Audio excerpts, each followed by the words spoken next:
mga ka-Sunday na naman, tara samahan nyo kami, punta tayo dito sa Vinpearl Grand World Fukuk.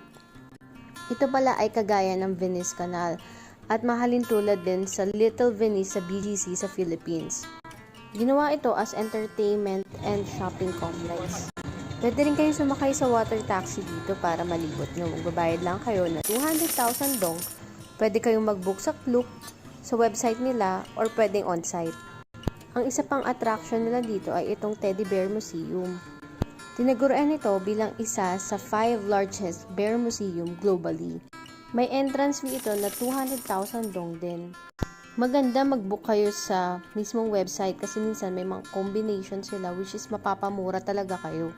So basically, teddy bears lang dito. So pasukin nyo na lang and explore nyo. Legit human size ang makikita ng bears dito. At the end of the museum, meron ditong mga bears na pwede nyong gawin as souvenir na bilhin at pwede rin kayong magkape.